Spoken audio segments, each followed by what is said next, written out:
What is up, guys? Today we're going to talk about why Logan Paul and KSI have to fight to bring back... What you guys doing? What's going on? What's going on? Guys, calm down. Oh my God, wait a second. I edited this video. Guys, before you bring out the pitchforks, just let me explain. This is Edward, you're watching Boxing Fanatico.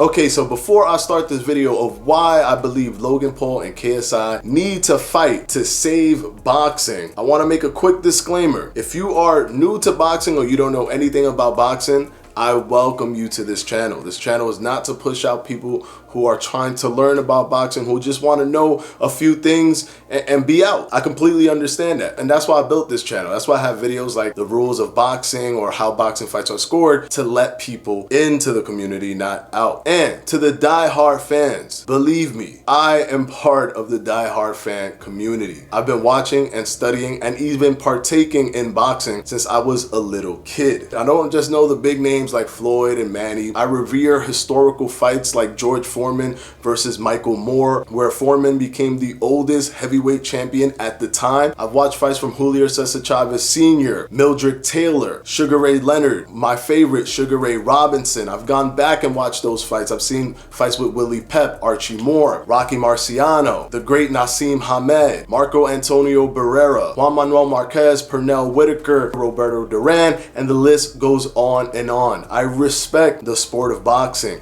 So I want you to just sit back, relax, and hear me out, because I'm going to explain the straight facts as to why Logan Paul and KSI must have a third encounter to save boxing. Now that we cleared that up, I hope everyone who's a casual viewer of boxing is still sitting in their seats and watching this video, because I congratulate an event that was put together like KSI versus Logan Paul. 100% congratulated. I do not push it away, as many might do in the die-hard boxing community. They might push something like this away and call it illegitimate. I call it bringing in new people. And I don't want to straw man my entire argument and just make it super thin layered as to just say bringing in new people equals that's the reason why. No, I'm gonna break it down right now for you. If you didn't know, Logan Paul and KSI fought an amazing first match. The match was very close, with Logan Paul completely destroying KSI in the early rounds and then just gassing out, and KSI having the fortitude and integrity to continue to box,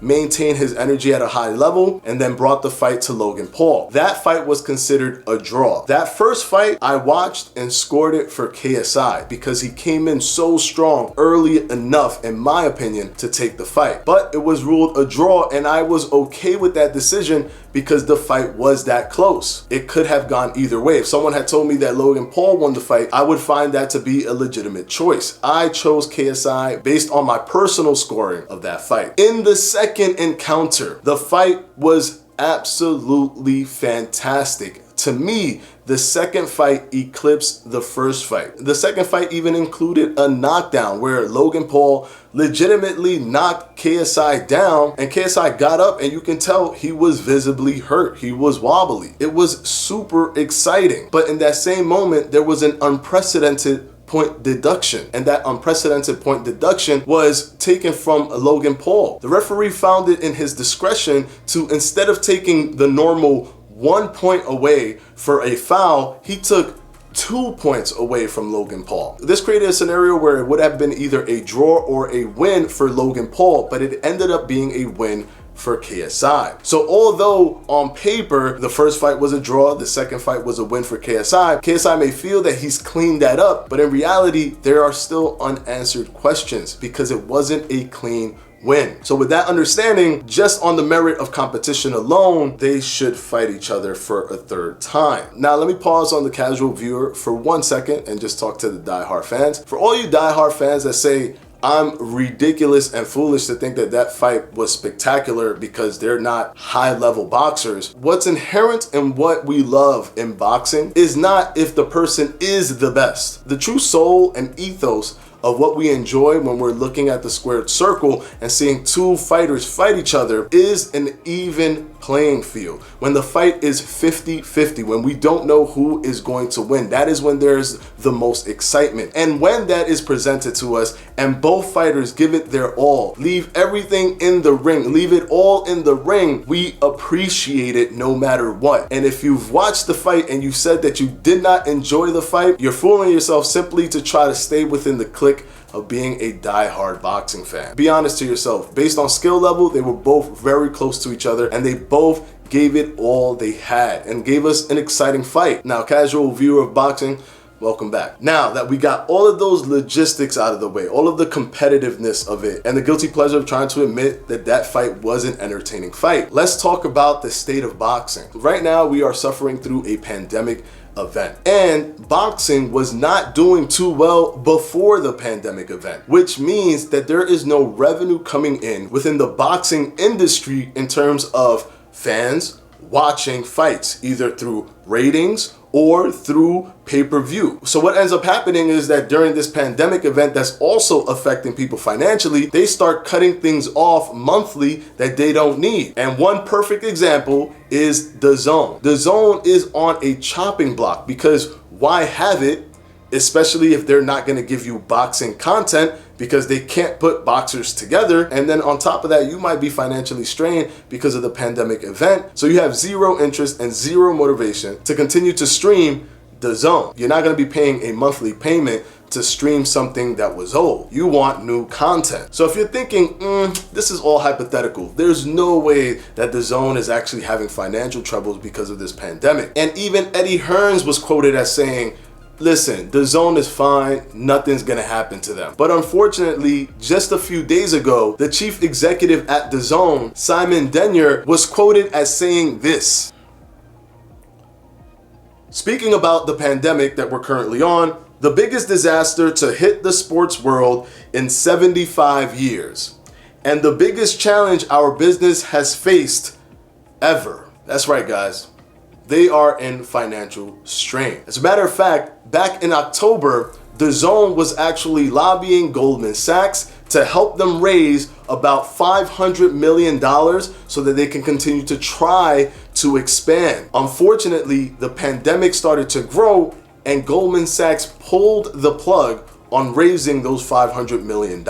So they were planning for $500 million and they may have been expanding early on, planning for that money to come in. That money was halted. Not only that, to add insult to injury, no new fights have been taking place. So people are canceling their subscription. And if you're one of those people that think, nah, those companies are good, they're not gonna die, they're gonna stay afloat, let me remind you that HBO Boxing no longer exists. And let me also remind you that HBO Boxing launched in 1973 and it died in 2018 in December. Nearly 50 years. It has a 50-year head start to defeat its competition that includes Showtime Sports and even DAZN, and it still failed. No company is too big to fail, especially in an industry that continues to thin out as more and more fans walk away from the sport. Now you're probably thinking to yourself, but why KSI and Logan Paul?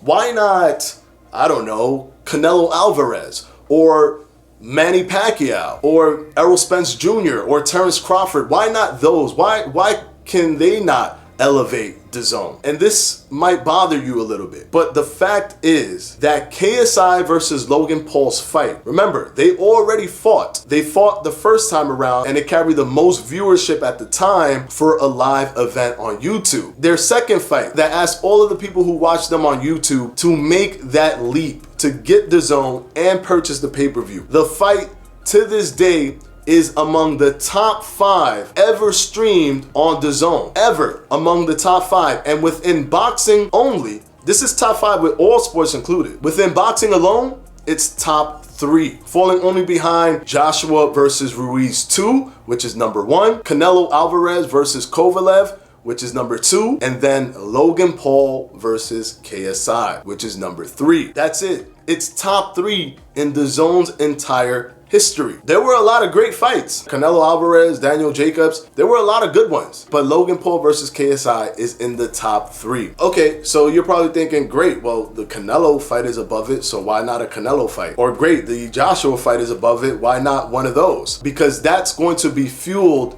by current fans. Current fans are going to watch no matter what. When it's a big fight, if we were to get Errol Spence versus Terrence Crawford, we're gonna watch it. If we're gonna get Terrence Crawford versus Manny Pacquiao, we are going to watch it.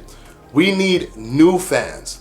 Boxing will not continue to live if just the same old fans continue to watch it, because we're not even pushing it over the hill, as evidenced by the closing of HBO Boxing. Yes, there are lightning in the bottle possible fights that can be made. For example, Tyson Fury versus Anthony Joshua. Or if Mike Tyson returns and fights someone like Tyson Fury or even Anthony Joshua. Or if there's some type of Mike Tyson versus Holyfield trilogy fight. Those things can create lightning in a bottle. But you know what will guarantee casual viewers? Logan Paul versus KSI. Now, for my final points. If you're thinking to yourself, well, we still have Showtime boxing, you will be correct. And DAZN failing would be a good thing for Showtime boxing, wouldn't it? But here's the problem. And trust me, I've met Steven Espinoza. He's a great guy. I have nothing against the president of Showtime Sports. He sounds and talks like Showtime is going to be okay because Showtime Sports is infused and under the umbrella of Showtime. DAZN is on its own. So you do have to take that into account. But if DAZN is removed from the equation, which is a credible threat to Showtime Sports, the competition threat is gone or heavily diminished, which means there'll be no pressure to push the fights that we want to see. They won't be able to even offer big fighters the amount of money that they're looking for, and the list goes on and on. You remove competition, and because the threat is gone, there's no creativity in the industry. So we need DAZN to be able to compete against Showtime Sports. And I almost forgot one more thing. There's no easier path to completing a fight contract than getting KSI to fight Logan Paul. Because the politics of boxing is minimized greatly when there's 2 YouTubers who already have a platform, who are already good without the platform of boxing. When it comes to Canelo and Errol Spence Jr. and Keith Thurman and Sean Porter and all those fighters, even Terrence Crawford, there's going to be politics involved. That's what we saw with Manny Pacquiao and Floyd Mayweather, why that fight took 5 years to happen. Politics is going to drag the feet of many of these fighters. So if we need a quick infusion of cash, more viewers, more casual viewers, there's no better fight in this entire planet that can be made other than KSI versus Logan Paul, part 3. So I know this channel is relatively small, but if you're listening, KSI and Logan Paul, I hope that you guys can see the value in a third fight. My name is Edward, and you just watched Boxing Fanatico. Peace.